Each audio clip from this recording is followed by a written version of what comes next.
O Instituto de Pesquisas e Administração da Educação é uma organização social de iniciativa privada que tem como objetivo o desenvolvimento da qualidade da educação.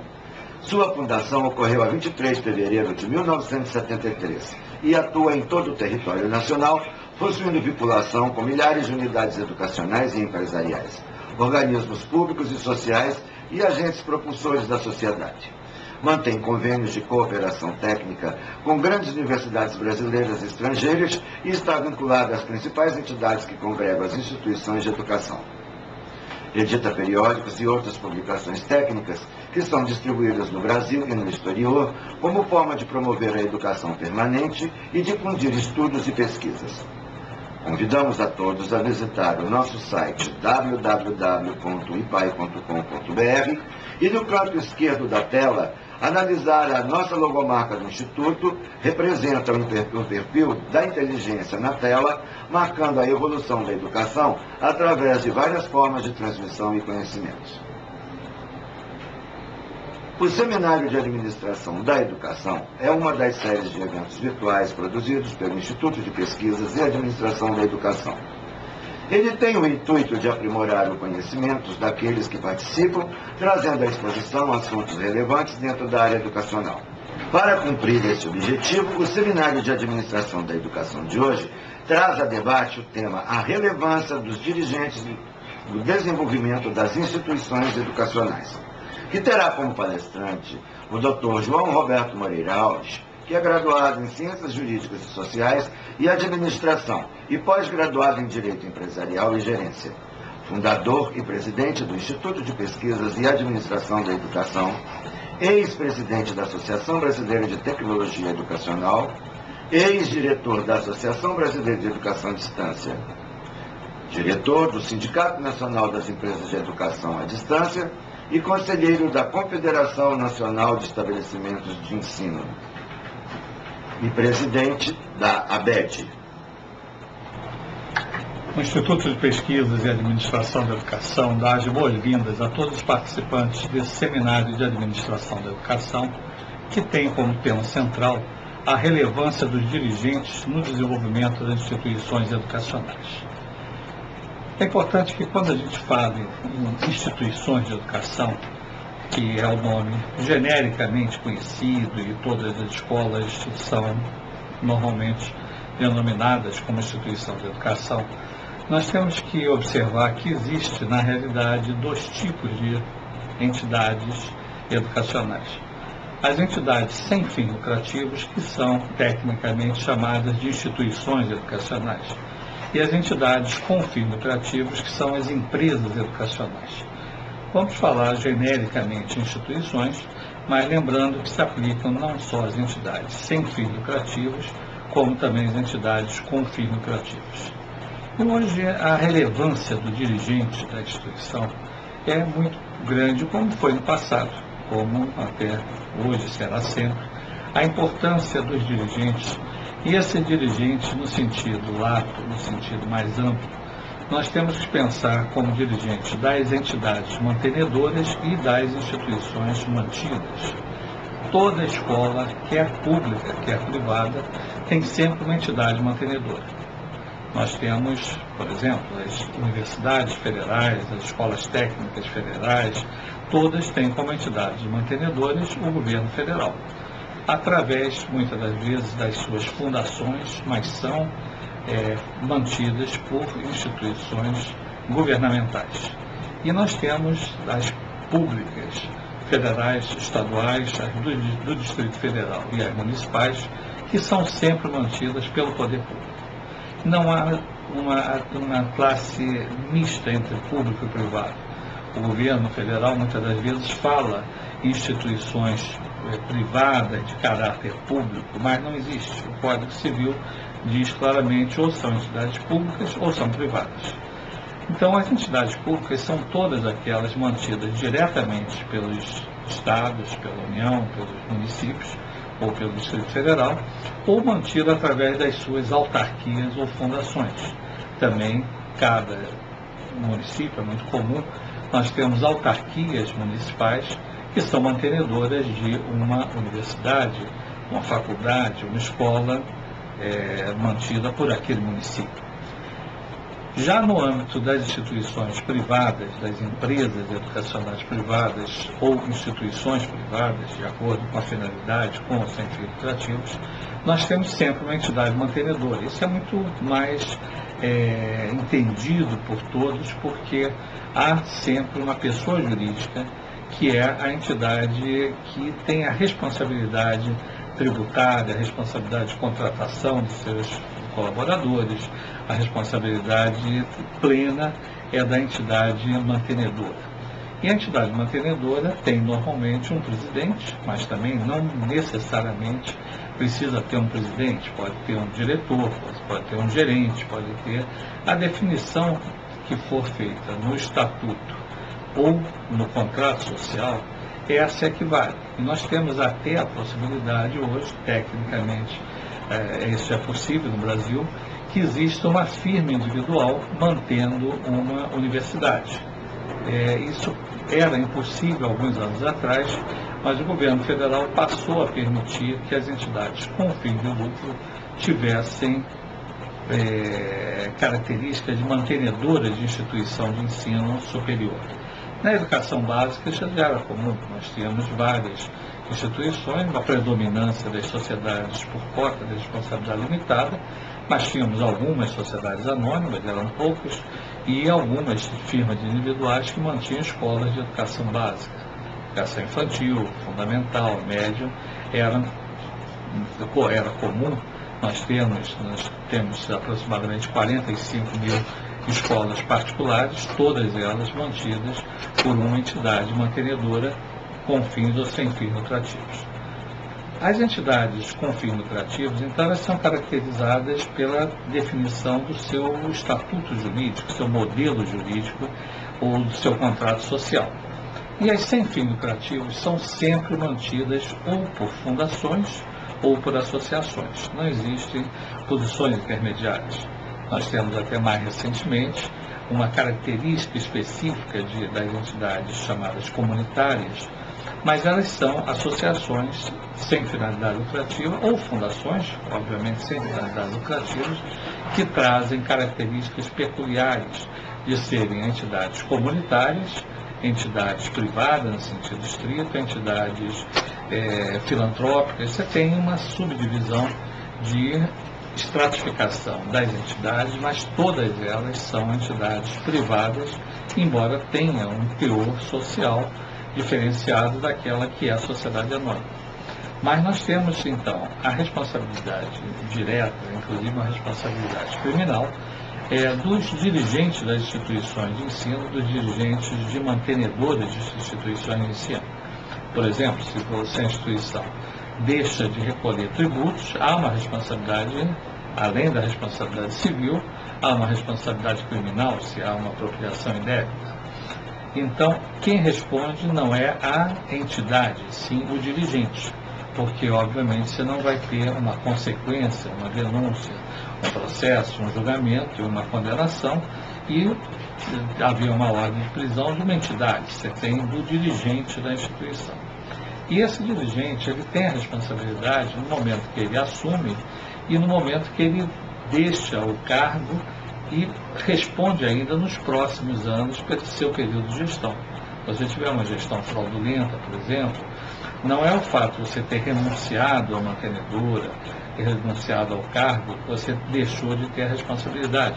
A responsabilidade continua durante vários anos, de acordo com o período que você cumpriu naquele seu mandato. Então, nós temos essa responsabilidade extrema, que seria a responsabilidade criminal, mas temos também a responsabilidade, que é a responsabilidade colocada no cenário civil, porque aí nós temos um desdobramento enorme de alternativas de responsabilização dos dirigentes. As entidades públicas também têm responsabilidade. Nós estamos discutindo no Congresso Nacional mudanças, inclusive, da Lei de Responsabilidade Educacional, que leva até aos prefeitos, aos governadores, responsabilidade por uma questão de quê? De gestão com erros que não poderíamos chamar nem gestão fraudulenta, mas gestão com erro, que pode ter ocorrido durante ele ocupava a gestão daquela instituição educacional, daquele município, e que ele tem a responsabilidade. Mesmo que seja prefeito, ele tem uma responsabilidade, e essa responsabilidade traz consequências para a pessoa física dele, inclusive com risco de cassação do mandato e de responder perante toda a norma do direito administrativo, do direito civil, do direito penal, do direito previdenciário e vários outros aspectos. Então nós temos aí, inclusive, uma responsabilidade direta que é colocada pelas instituições, que são instituições de ensino em todo o território nacional, e uma responsabilidade indireta, que é uma responsabilidade que acontece em decorrência de determinados aspectos que ele não é o culpado direto, mas ele é o que tem a culpa por omissão.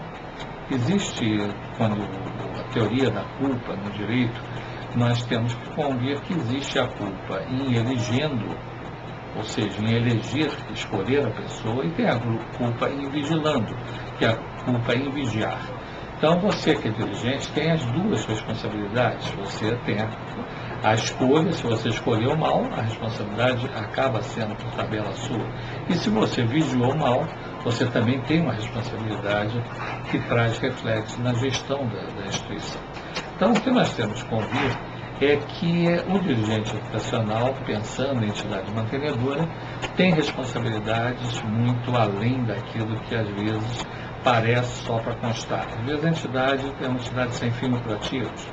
Tem um presidente, que o presidente praticamente exerce uma função só muito superficial, uma função, toda a operacionalização acontece com os gestores, com os administradores, mas o gerente tem a responsabilidade, uma corresponsabilidade, mas a responsabilidade maior é a do dirigente, do presidente ou do diretor da instituição. Ele pode até demitir o administrador, a instituição pode demitir, mas pode até entrar com uma ação chamada regressiva, que é uma ação de cobrança, de reparação dos danos, mas quem responde diretamente é o dirigente da instituição, e falamos aí na entidade mantenedora. Mas nós temos que falar também nas instituições mantidas. A instituição mantida é naturalmente a universidade, a faculdade, o centro universitário, a escola, o curso livre. Todas as instituições são instituições mantidas, e essas instituições, elas têm também um dirigente. Esse diretor, às vezes chamado como diretor pedagógico ou reitor, por exemplo, o reitor o diretor da instituição, ele pode até ser também o presidente da mantenedora, pode ser o sócio-gerente, mas não necessariamente. Ele pode perfeitamente ter uma responsabilidade de caráter educacional, ou seja, da mantida, e essa responsabilidade da mantida é uma responsabilidade que ela é um pouco mais branda do que a responsabilidade do presidente da mantenedora.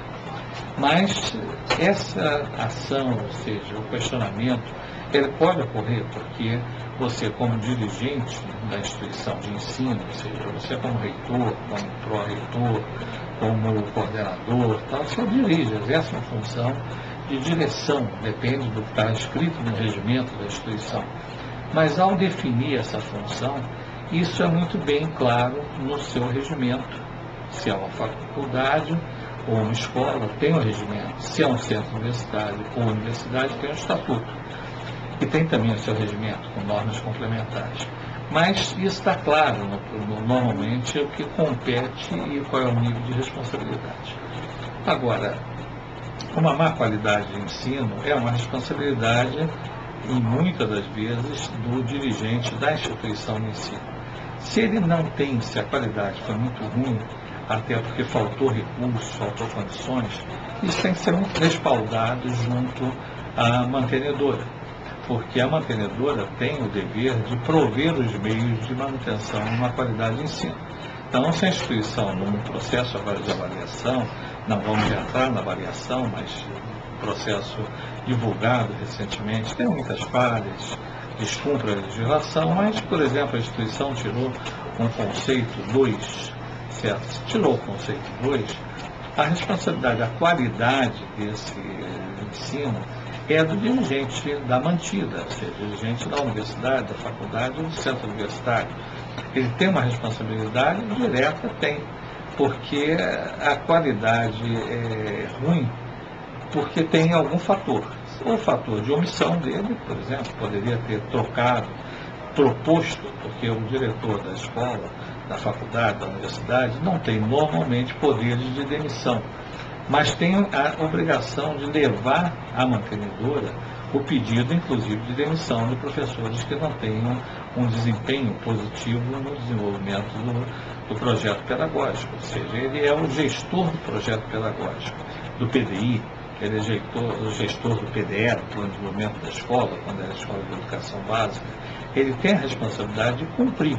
Agora, se não cumpre porque há uma deficiência no repasse de recursos ou no material, registra tudo isso e leva para o seu mantenedor, dizendo a nossa qualidade tende a cair por razões de baixo desempenho, está faltando, os laboratórios estão ultrapassados, as bibliotecas estão sem estar atualizadas, os professores não têm qualificação necessária, os alunos entram de um processo seletivo que foi herdado de um modelo antigo, mas entra sem ter uma possibilidade técnica de ter uma avaliação positiva, e você explana todos esses pontos, registra inclusive isso, é importante registrar, e você registrar e se respalda. Se você é hoje de uma universidade, de uma instituição de ensino superior, você tem a CPA. O que é a CPA? A Comissão Própria de Avaliação, que vai te apontar nessa autoavaliação as deficiências institucionais que existem. Então, o que nós temos de convir é que o dirigente tem, quer da mantenedora, quer da mantida, tem um grande papel de apoiar o desenvolvimento da instituição. Então, ninguém dirige uma instituição sabendo que a instituição ela é uma instituição muito ruim. Você pode até dirigir uma instituição ruim, mas com o objetivo de melhorar, de aperfeiçoar, de fazer com que a instituição progrida. Mas o que tem que convir é que ninguém entra no time simplesmente para saber que ele vai cair para a segunda divisão. Ele tem que entrar lutando naturalmente para ficar na primeira divisão, lutando para ser campeão, embora saiba às vezes, se você tem uma equipe fraca, você não vai conseguir atingir os primeiros lugares, mas você também não quer ficar nos últimos lugares. Você quer entrar no processo de rebaixamento do conceito, porque isso vai representar o quê? Uma perda de alunos, uma inviabilização econômica financeira da instituição. No momento que o Ministério da Educação solta um indicador, um índice, um ranking, em outras palavras, que coloca a instituição muito ruim na sua comunidade, na sua área, representa uma tendência de evasão de alunos, de não manutenção de alunos. Então, a relevância do dirigente da instituição, no desenvolvimento da instituição, é fundamental, certo? Ninguém pode ser colocado à margem de um processo de responsabilidade. Agora, o desenvolvimento tem que passar pela relevância da instituição. Agora, você tem que pensar em quê? Você tem que ter planos bem definidos. Você que é dirigente de uma instituição sabe qual é exatamente o seu projeto para 2019? Às vezes, talvez não. Isso é uma grande falha que acontece nas instituições. Você não tem um plano de desenvolvimento institucional, que não é o PDI. O PDI é para fins do Ministério da Educação, que tem compromissos, etc. Mas o plano da instituição como um todo, que muitas das vezes envolve também a escola de educação básica, mas você tem que ter 5 anos de plano estratégico.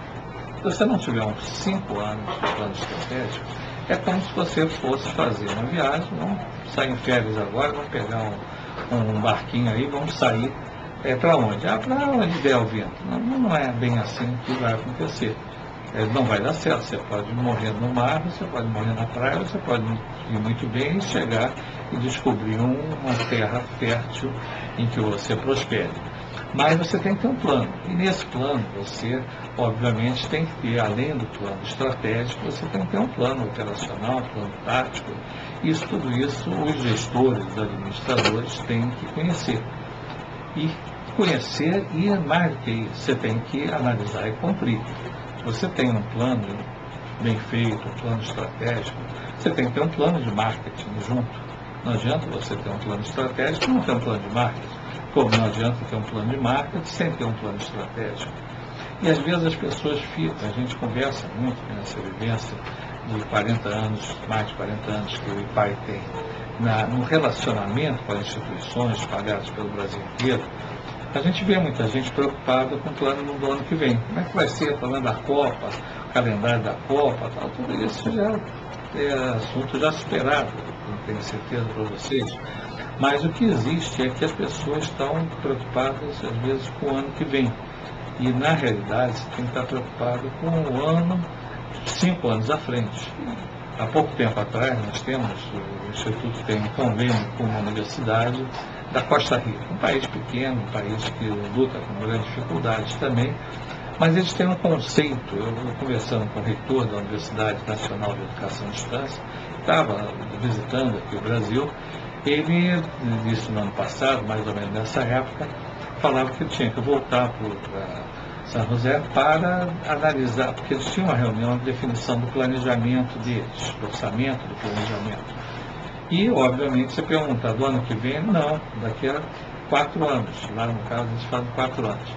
Eles não iniciam nenhum curso, e isso na Costa Rica, não iniciam nenhum curso sem ter a certeza do orçamento com recursos assegurados para o término do curso.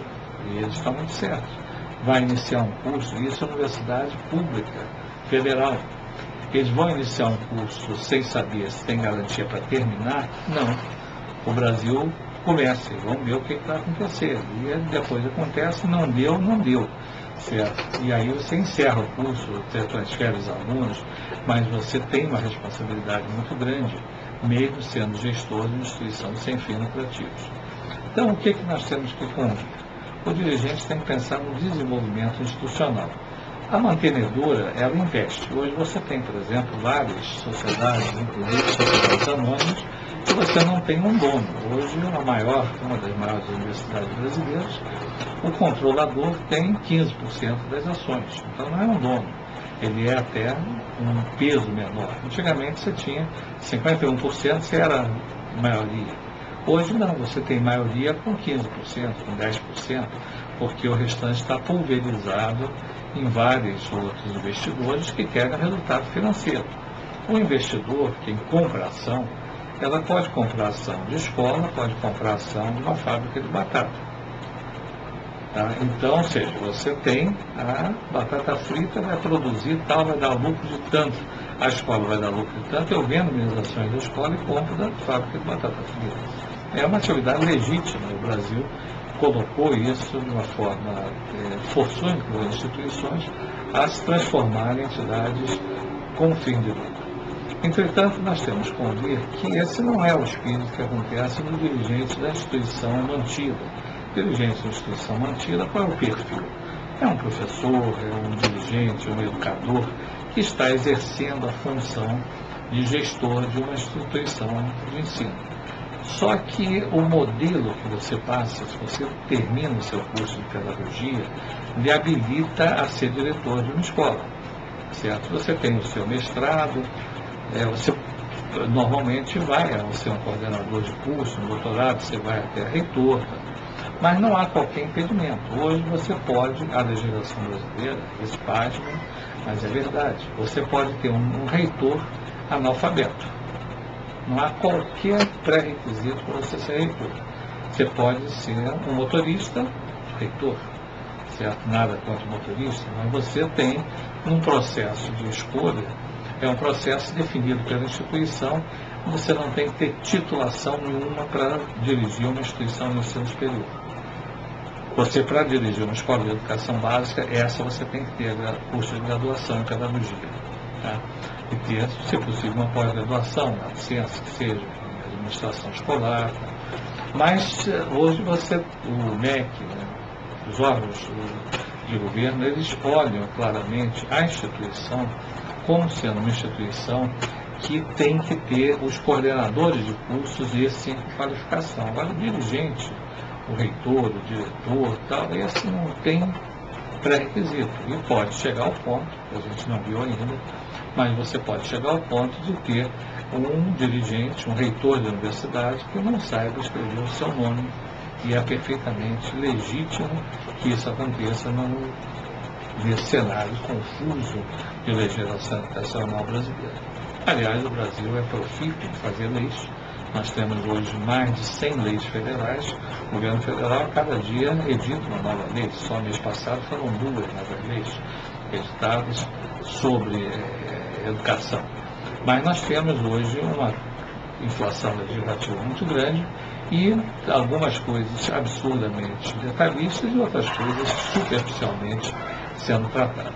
Então, o que nós temos que observar é que o dirigente da mantida, ele tem naturalmente essa exceção, de você colocar que seja um analfabeto, é uma exceção, é um típico exemplo que nós citamos, mas nós temos alguns dirigentes que são realmente sequer às vezes graduados em ensino superior, como dirigentes máximos de instituição de ensino, e fazem um bom trabalho, porque na verdade você tem que ter um time, você tem que ter uma equipe, você não precisa ter uma formação muito grande, e se você tiver uma formação muito grande, você pode fazer sua pedagogia, você pode fazer sua pós-graduação, seu mestrado, etc., mas você normalmente não estuda determinados aspectos de técnicas gerenciais de instituição. Então você conhece todas as linhas filosóficas, todos os princípios, mas aquilo que é o dia a dia, você esbarra muito numa responsabilidade, e é o que acontece muito nas escolas municipais, nas escolas estaduais,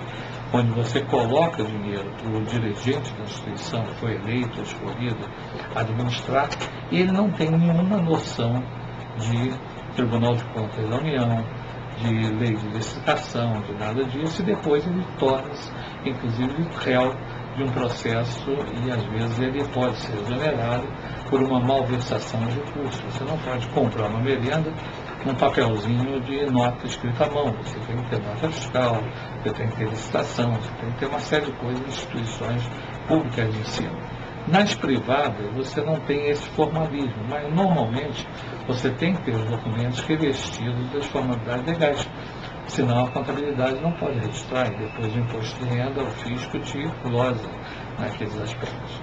Então você tem que observar muito bem qual é o nível de responsabilidade e como é que você procura naturalmente ter práticas que sejam práticas de gestão bem-sucedidas. Vários são os exemplos, aí nós podemos entrar numa série de exemplos, mas não vamos fazer, porque naturalmente isso tem vários modelos, inclusive inseridos no site do próprio Ministério da Educação. Se você observar, o Ministério tem feito até um bom trabalho de premiar as práticas positivas de gestão da escola pública. Mas muita coisa se aplica à escola pública, se aplica à escola particular. Nós temos a própria iniciativa privada, tem feito periodicamente registro de boas práticas, quer no ensino superior, quer na educação básica.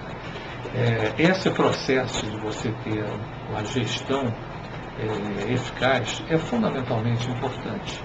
E você tem que ver práticas que são práticas muito no seu contexto e no momento atual. Vocês podem estar certos. Tudo aquilo que deu certo no passado não dará certo hoje. O tempo era outro. Você tinha sucesso em determinadas coisas e hoje você não tem. Você tinha um aluno com perfil, hoje você tem outro. Você tinha família com perfil, hoje a família é outra. Você tinha, ou tem hoje, um avanço da tecnologia muito grande. Você pode proibir determinadas coisas? Pode. Você vai entrar em rota de colisão com todo mundo, mas você pode dizer, olha, não pode ter celular. Todo mundo vai ter que deixar o celular, os tablets, etc., nas portarias dos colégios. Pode, não tem nenhuma restrição. Mas experimentem fazer isso nas suas instituições. Vocês têm que ter, na realidade, cada instituição, hoje tem que ter um contrato de convivência com a sua comunidade. Tem que ter um cuidado muito maior, inclusive no processo seletivo dessas pessoas, na permanente capacitação desses seus gestores. Então, o que nós temos que convir é que você, nesse cenário institucional, você precisa ter análise de boas práticas feitas no Brasil, fora do Brasil, não é que você vai importar, mas você pode servir como uma referência para você trazer esse seu modelo de gestão para a sua instituição. O que nós queremos deixar claro nesse nosso seminário de administração, é seminário virtual, nós temos o prazer de ter pessoas participando de todos os estados brasileiros e até alguns países irmãos. Nós temos a certeza que as escolas precisam ter um processo de gestão ou de administração, são sinônimos. Hoje gestão está mais na moda que administração, mas particularmente gostamos mais de administração do que de gestão. Nós temos que ter um processo eficaz e eficiente. Há uma diferença fundamental entre o eficaz e o eficiente. Não adianta você ser eficiente se você não for eficaz. Então, eficiente é você ter, por exemplo, um time de futebol que ataca muito, mas ele não é eficaz, ele não faz gol. Então, não resolveu. Não adianta você chegar todo dia, rezar para você ir para o céu, quando você não morrer. Mas você tem que ter práticas que você faça isso. Não adianta você rezar para ganhar na loteria. Você pode rezar, e você só vai ganhar na loteria se você comprar o bilhete. Você tem que ser eficaz. Então não adianta você ter uma ajuda celestial e você não ter instrumentalizado o seu bilhete para você conseguir ganhar na loteria. Então você tem que, naturalmente, pensar em modelos que sejam eficientes e eficazes dentro de um contexto. E qual é esse contexto? Uma das coisas que a gente recomenda é que cada instituição analise permanentemente o potencial, seu potencial de oportunidades.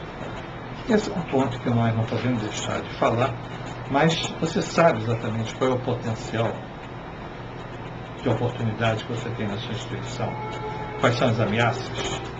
Quais são as suas forças? Quais são as suas fraquezas? Você tem que ter isso mapeado, e isso muda frequentemente. Se você observar claramente, o potencial que você tem hoje não é exatamente o que você vai ter amanhã, mas você tende a ter um crescimento, em certos casos, super rápidos de um desenvolvimento econômico, social, mas tudo isso tem um processo. Então, se você pensa, por exemplo, nós estamos hoje aqui no Rio de Janeiro, nós temos a região, que é a região do pré-sal, como acontece em São Paulo também, tudo. Você vai ter uma perspectiva, petróleo e gás, tudo isso são tendências de mexer com o mercado, e não mexe só nos custos de petróleo e gás, você mexe em todo um conjunto de coisas. Você tem a Copa do Mundo, você tem a Olimpíada, você tem uma série de eventos que trazem oportunidade e mais que podem representar também uma queda no dia seguinte. E você tem que verificar que você tem que analisar os seus produtos. Além de você analisar um contexto, você tem que analisar o produto. Existem 3 tipos de produto, que isso todas as pessoas que trabalham em marketing sabem. Você tem um produto que é o produto estrela. Tá? É aquele produto que você tem que investir para você conseguir alcançar. Então você vai fazer um curso de mecatrônica, tudo bem. Vamos gastar, vamos ter que botar laboratório, reequipar, fazer uma série de coisas para fazer o curso, que é um curso estrela, um produto bom que vai trazer retorno. Esse você investe, mas você não ganha dinheiro já. Dificilmente você ganha. O segundo tipo de produto é aquele produto que é o produto conhecido vulgarmente como a vaca leiteira.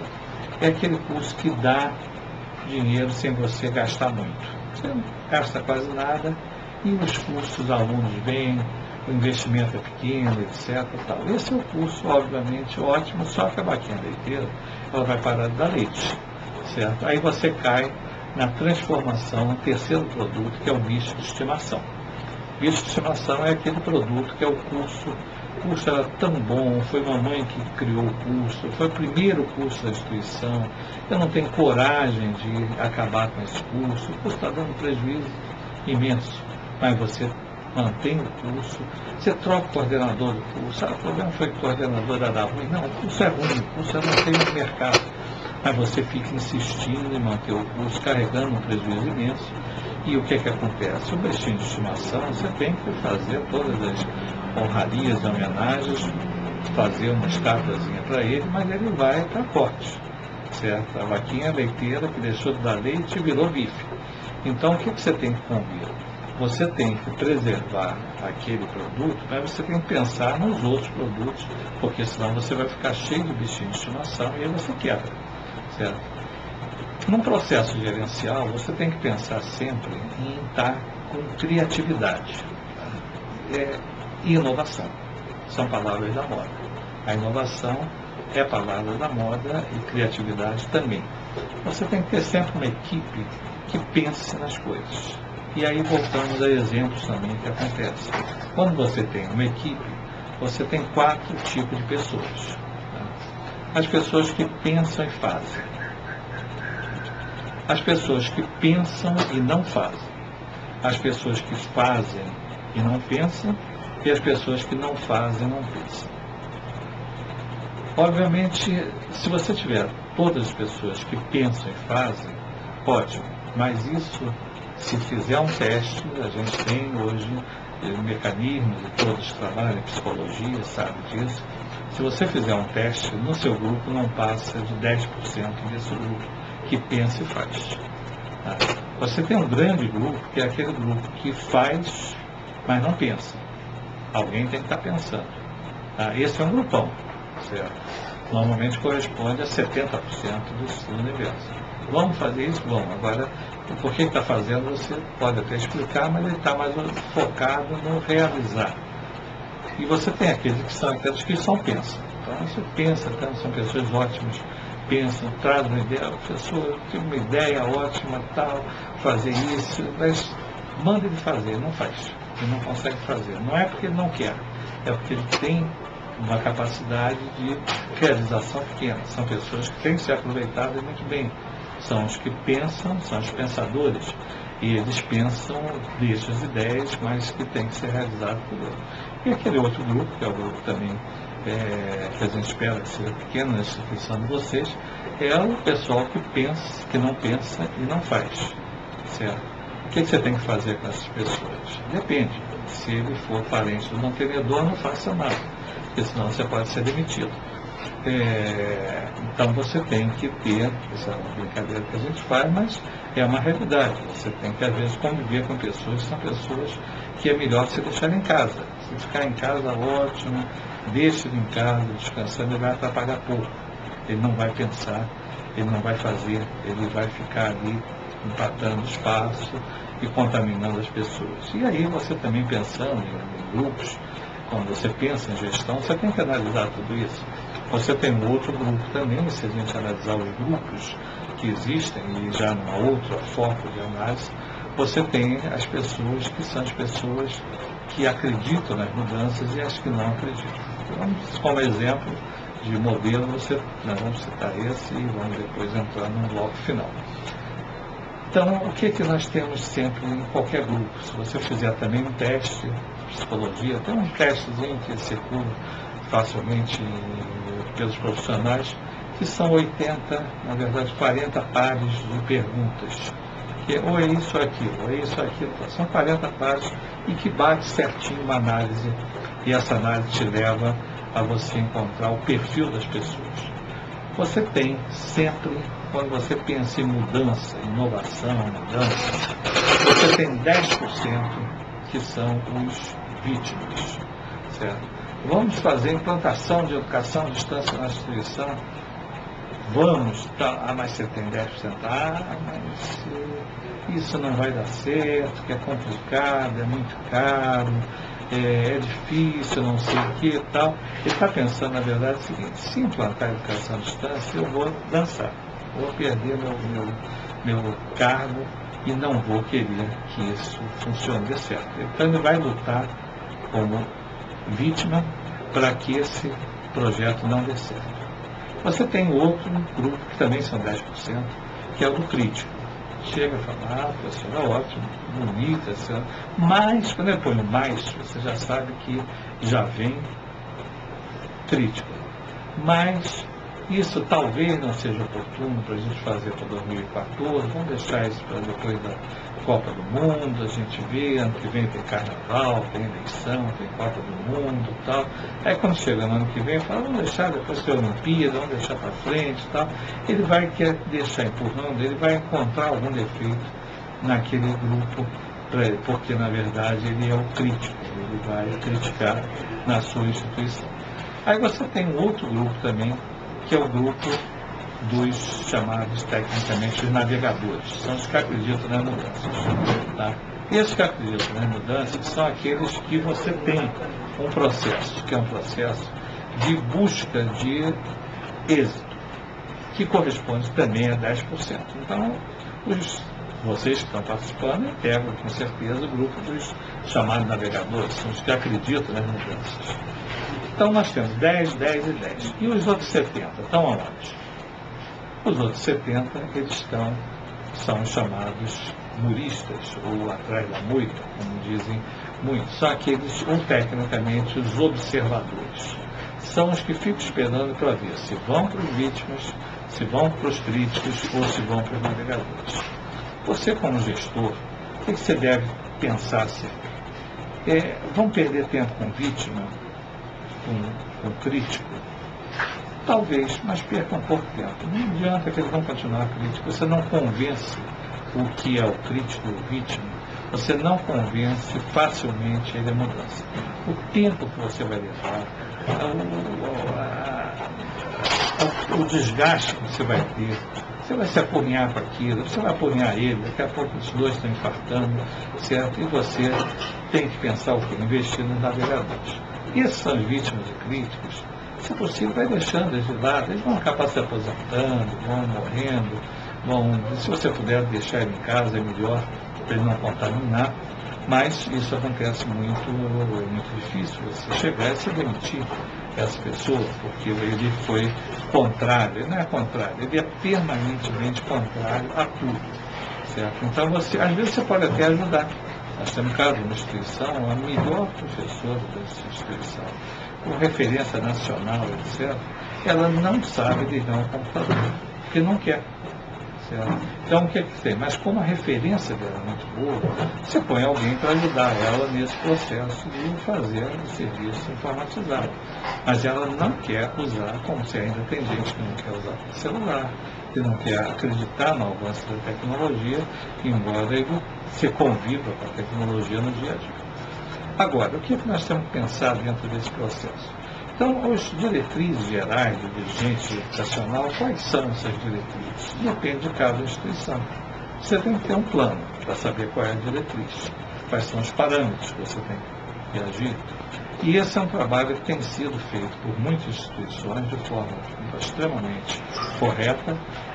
Temos hoje um grande número de instituições, não só que a gente observando pelos usuários dos serviços do Instituto de Pesquisa e Administração da Educação, mas numa análise de país, nós temos excelentes escolas, excelentes dirigentes educacionais, excelentes gestores, que participam, interagem, estão sempre somando esforços, trocando ideias, interagindo entre eles, convivendo com outras instituições, visitando instituições, conhecendo a realidade, boas e ruins.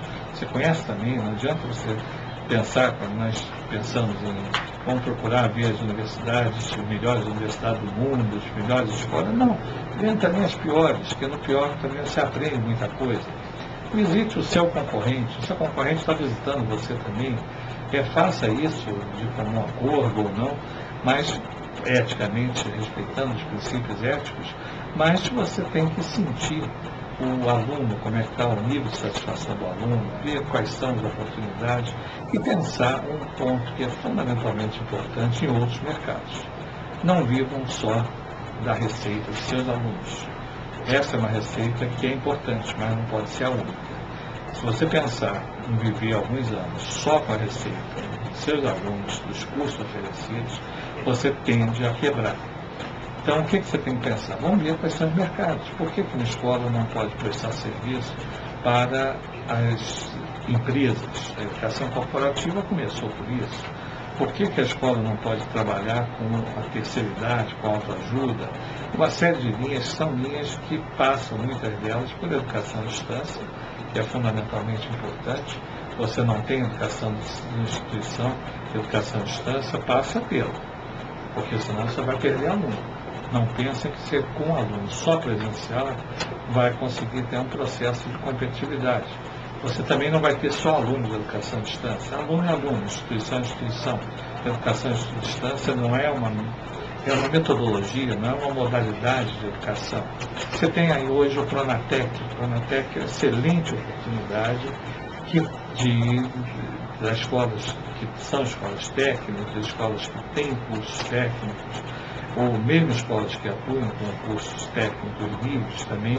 Você tem o Pronatec, que é um bom programa que traz vantagens para as instituições de ensino básicas, superiores, técnicos, tecnológicos, e os cursos livres também. Você tem N oportunidades que serão apontadas se você fizer um diagnóstico de potencialidade. Então, se você não tiver um diagnóstico de potencialidade, se você não tiver um plano estratégico, se você não tiver, lembra que eu falei plano estratégico, não planejamento. Planejamento é ação. Isso é muito comum, a gente falar, vamos fazer um planejamento estratégico. Não, você faz um plano. O planejamento é a ação de fazer o plano. O plano tático, o plano operacional, o plano de marketing, tudo isso você tem que ter calcado um bom sistema regimental, um bom documento de um regimento, um contrato de convivência, ter uma página eletrônica moderna, bem, inclusive com tecnologia áudio digital, vídeo digital, colocar em língua estrangeira, pelo menos, se você pensa em buscar negócios internacionalmente, ser visto no cenário mundial, você tem que pensar. E aí, você mesmo não sabendo, nós estamos aqui hoje num programa que nós não sabemos quantas pessoas, sabemos quantos são inscritos, naturalmente, mas não sabemos e não saberemos quantas pessoas estão assistindo sem estar inscritos, porque ele também é transmitido pela TV virtual. E aí nós temos a feliz informação sempre, isso é medido e você precisa ter na sua instituição, que nós temos mais de 170 países visitando a nossa página eletrônica. A gente fica feliz, porque tem países que não tem nada a ver com a língua portuguesa, com a cultura do Brasil, etc., mas assiste porque são centros de estudos sobre o Brasil que existem universidades, são pessoas do Brasil que estão fora, são pessoas... O Brasil e nós estamos no centro das atenções, na Copa do Mundo, Olimpíada, etc., nós estamos no centro da atenção. As pessoas querem saber o que está acontecendo e o que pode ver, e até implantar programas de educação aqui no país. São várias universidades multinacionais que já estão no país e muitas delas atuando visivelmente, construindo, comprando prédios, e outras invisivelmente através da educação à distância. Então nós queremos fechar essa parte positiva, naturalmente, colocando o Instituto à disposição de todos os senhores e senhoras que participam desse evento, e nós mostrar realmente, procuramos mostrar nesse tempo de exposição, quanto é importante a função do dirigente educacional para o desenvolvimento das entidades, das empresas ou instituições sem fins lucrativos. O dirigente é a pessoa que toca, que tem as ideias, que acredita. Não é sozinho, tem que ter todo um time, não uma equipe, mas um time. Comprometimento com a qualidade não é coisa de equipe, é coisa de time, é coisa muito mais comprometida do que simplesmente uma equipe. E nós estamos encerrando esse nosso evento virtual, tendo uma segunda parte, que é a parte não realizada ao vivo, mas uma parte realizada pelas instituições. Nós temos em várias cidades, várias instituições, os grupos de estudos que se reúnem após a parte expositiva e demandam até suas conclusões e seus trabalhos que venham para nós somarmos esforços nesse sentido.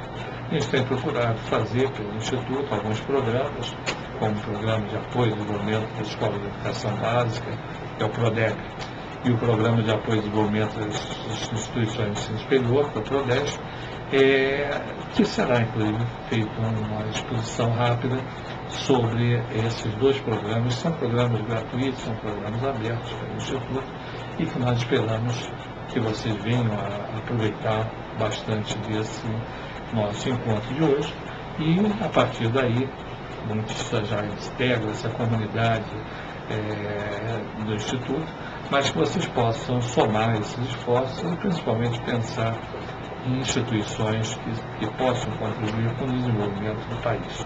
O país só se desenvolve com uma educação de qualidade, e essa educação de qualidade só se faz com instituições de qualidade, com profissionais de qualidade, dentro de um conjunto esperado por todos aqueles que atuam e têm esperança nesse nosso país. Muito obrigado. No programa de hoje, apresentaremos o PRODES e o PRODEB. O PRODES é o Programa de Apoio ao Desenvolvimento da Educação Superior, que integra o elenco dos serviços voltados para contribuir com as universidades, institutos e centros de pesquisas e pós-graduação, centros universitários, faculdades integradas ou isoladas, institutos e demais escolas superiores públicas ou privadas que possuam cursos de graduação e ou pós-graduação.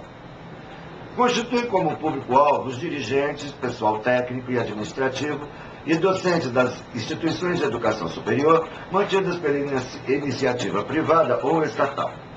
Podem participar do programa as instituições que tenham acesso à internet.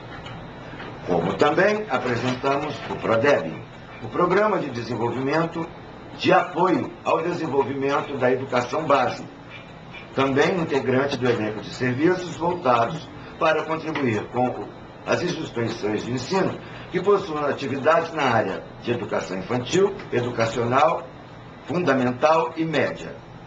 Inclui, por extensão, os programas de educação de jovens e adultos, o EJA, cursos livres e demais unidades de ensino. Constitui como público-alvo os dirigentes, pessoal técnico e administrativo e docentes dos estabelecimentos mantidos pela iniciativa privada. Vale ressaltar que existe também outro programa de apoio, que é o PRODEM, cujo foco são as escolas públicas. Para poder participar do PRODEB, as escolas de qualquer parte do Brasil e que tenham acesso à internet. Para vincular aos programas, basta acessar o nosso site http://www.ipai.com.br e em nosso menu, à esquerda na tela, dirigir a programas e escolher qual dos programas de apoio que vai completar o perfil de sua instituição. Mais informações pelo telefone 21 39050964 ou 21 3471 6301 ou pelo e-mail instituto@ipai.com.br.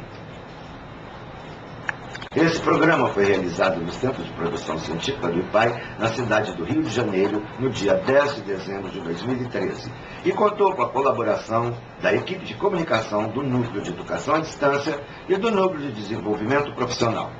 Lembramos que o e-mail desenvolvimentoprofissional@ipai.com.br continua disponível para a sua participação.